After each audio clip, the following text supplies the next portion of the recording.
What's up everyone, welcome back to a brand new video. On the last part, we saw Kakarot take a brief detour to Earth. This trip was meant for him to revive Nail, but it was also nice seeing Earth and all the people there, as well as trying to learn some new techniques while he was on the planet. But that doesn't mean it was fully peaceful. He met Vegeta and Nappa again, who were fended off pretty easily, as well as seeing the arrival and the death of the androids.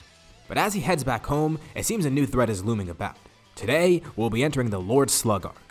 For this video, let's set a like goal of 3,500 likes. Once we hit that, I'll continue with another part of the series. Anyways, let's pick up from here. Far out in space, Slug is continuing his training.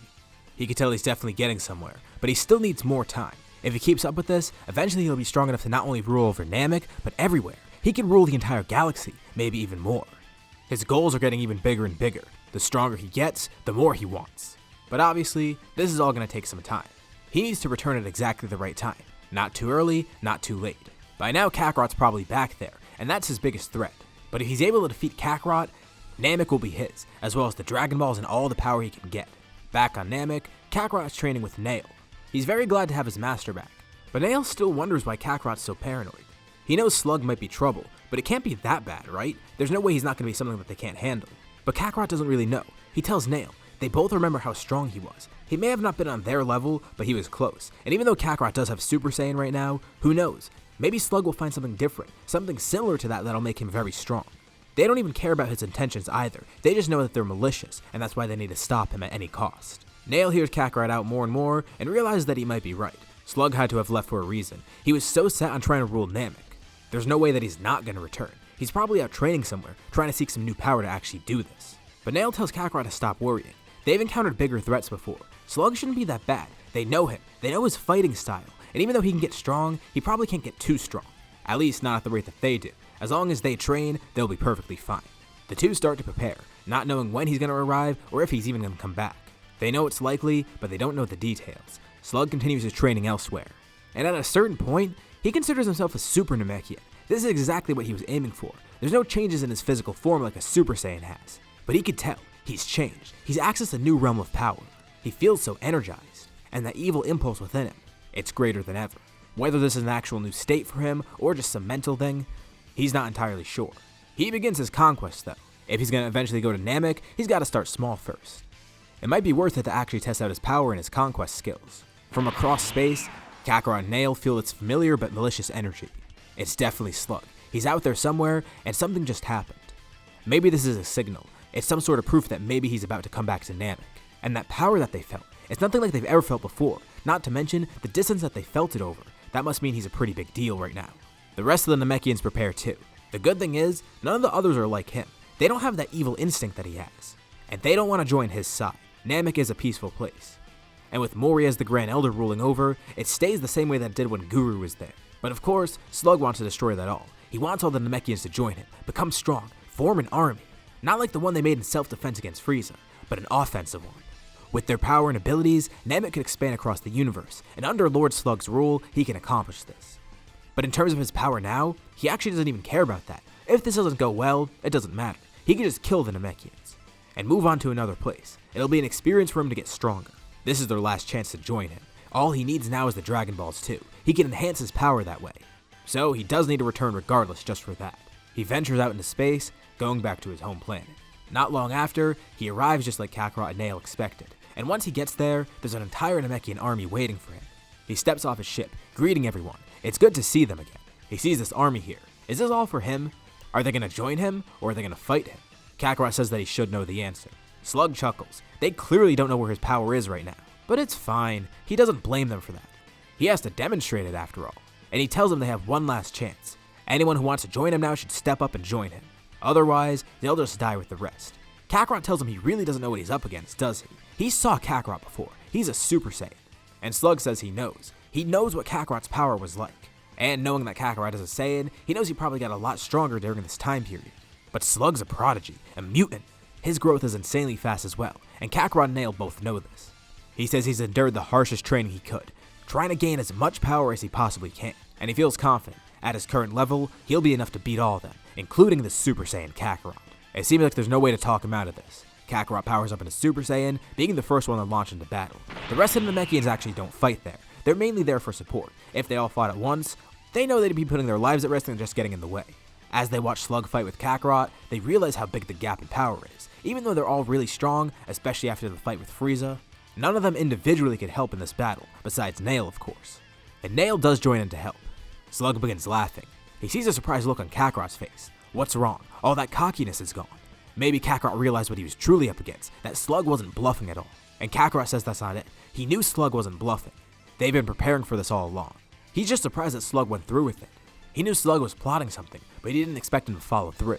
It's a pretty bold maneuver, and Nail comments on this as well. He tells Slug it's not too late. He could return to his old ways, use that power for good, help Namek. Sure, he's committed transgressions against everyone, but they could reform him, and Slug says he's far beyond that now. He's thinking perfectly clearly and his mind is set on one goal, power, and that can be achieved through conquest, specifically conquest of Namek. He shows off more of his power, and Kakarot's surprised. This is actually going to be a tough battle. At first, Kakarot does seem to have the advantage, especially with Nail being there helping him. But there's an issue. Super Saiyan is very draining. He hasn't perfected it at all yet. When he's been using it, which hasn't been much, he's only been using it for the raw power that it provided. He knew this was an issue with it, but he never actually tried to refine it yet, or at least found a way to. He's been trying to circumvent this. But as of now, it's still somewhat draining for him. But with his training, he does have a few ideas of how to accomplish this. Maybe this battle will be the catalyst for him. It'll force him to unlock it in whatever way possible. If he figures out how to make Super Saiyan as efficient as possible, he'll win here. He just needs focus, but he's lacking that in this battle. He can't focus his power, so he tries. And Nail notices this change in demeanor. Kakarot's fighting differently. He's trying to contain as much power as possible and use it as efficiently as he can. Slug starts noticing a difference too. Kakarot's not getting as tired as he was before. But it's not like he's moderating his output either. He's using as much power as possible with Super Saiyan. And as long as Kakarot can maintain this focus, he could use Super Saiyan with all this efficiency. Slug has a simple objective. He needs to break that focus somehow.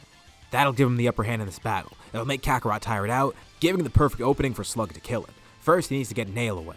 With one arm stretched out, he grabs Nail. His arm extends far away, as he drives Nail into the ground and keeps on pushing downwards. He's on the complete opposite side of the planet, being pushed lower and lower towards the core. Of course, Slug can't see what he's doing, and Nail does eventually break free, but this gives him the time that he needed. He's alone with Kakarot. Some of the other Namekians join in to try and help fight, but without any effort at all or any hesitation, Slug easily kills them. He knew the Namekians were weaker than him, but not by this much. Kakarot looks on in horror, and Slug sees this change in his expression. This is the key to make him lose focus. Anger, these raw emotions. Slug launches another attack into the crowd. The Namekians try to defend it, but Slug uses all of his power. Kakarot attacks to try and stop it as well, and Slug defends against him. He's got a much better idea now. As Kakarot fights him, Slug begins growing in size, slowly becoming a giant Namekian once more. Of course, this isn't to increase his power. This is just to make it easier for him to fight a large crowd. He knocks Kakarot away, and sets his sights on the Namekians. They all try and attack back, but nothing's working, and Slug goes on a killing spree. Kakarot even jumps in front of them, trying to stop all of this. But he's feeling a bit drained again, and Slug sees what's happening. He was able to do it. He made Kakarot lose that focus, and that leaves him vulnerable. He steps on Kakarot, crushing him into the ground. Nail comes back too, and is once again knocked far away by Slug.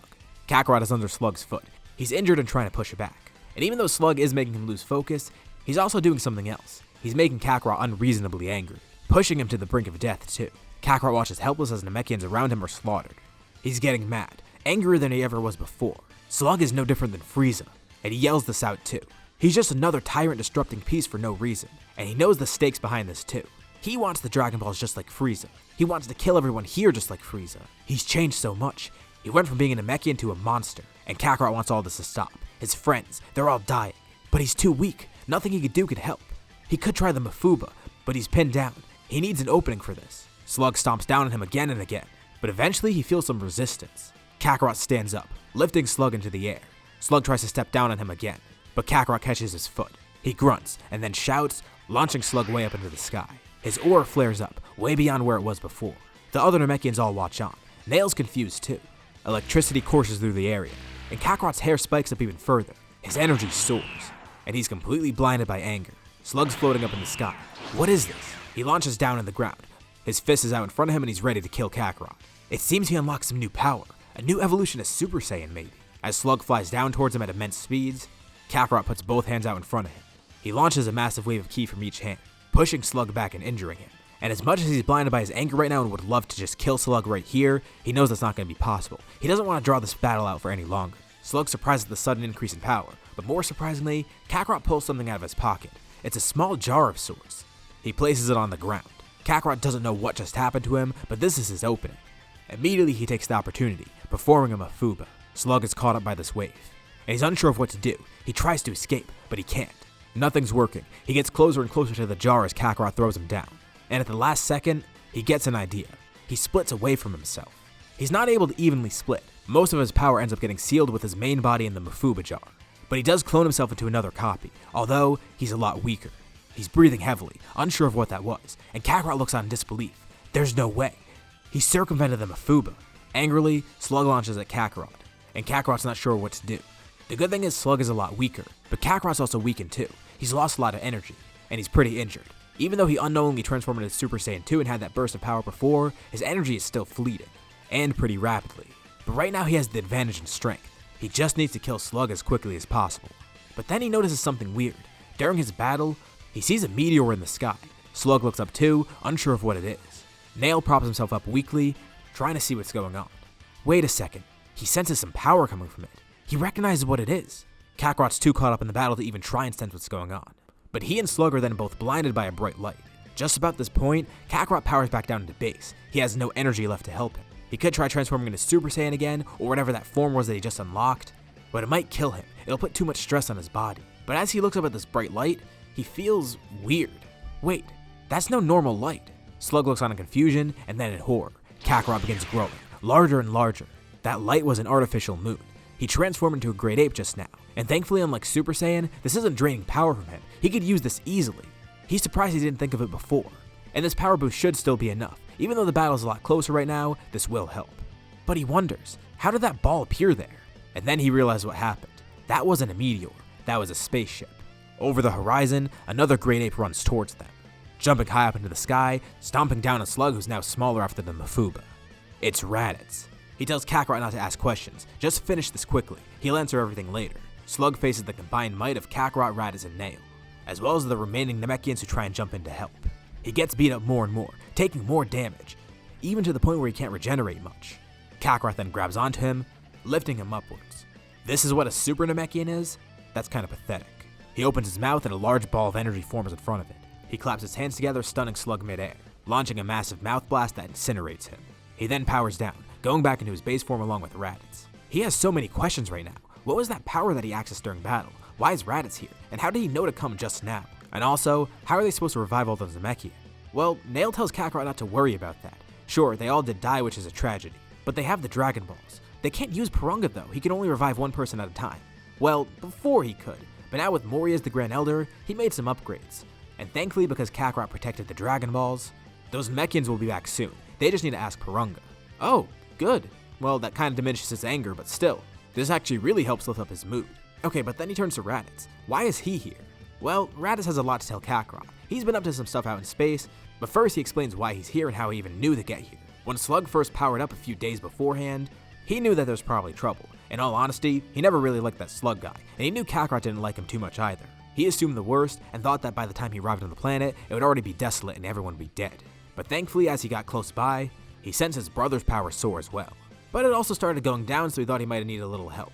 Hence the artificial moon. He knows that he joined in at the end and didn't add too much in the battle, but Kakarot still says that he was a huge help. Raditz's mood seems different too. It seems he really has changed for the better, unlike those other two Saiyans. Wait, Vegeta and Nappa, he's seen them? Yeah, Kakarot's actually surprised. He thought Raditz might have gone back with them and probably tried to reform them or something. But he tells Raditz they're their same old selves. He met them back on Earth. The two of them catch up with each other, and Mori gathers his Dragon Balls together to revive all the Namekians that fell against Slug. It seems Namek is safe now, purged of the evil Namekian. But still, Kakarot has a lot of questions. What was that power that he got? Even though it was brief, it was insane. If it wasn't for that, he wouldn't have been able to partially seal Slug and claim victory. Speaking of which, the sealed part of Slug is stored away somewhere safe. They make sure that no one will be able to access it or break it. But also, what's Raditz been up to? Well, we'll be saving that for the next part. This is where we'll leave off for now. So, what did you guys think about this part? What do you think's gonna happen with Raditz now that he's back on the planet? And what's he been up to? Will Kakarot be able to unlock Super Saiyan 2 again? Leave any thoughts and suggestions in the comments below. I'll be sure to check them out to see what you guys think. As always, if you liked the video, be sure to drop a like, and let's try to hit that like goal from the beginning of the video so we can get another part of this series. If you haven't already, why not subscribe? As well as hitting the bell icon to be notified about any future parts of this What If, or any other videos that I upload on my channel. Anyways, thank you all for watching, and I'll see you all in my next video.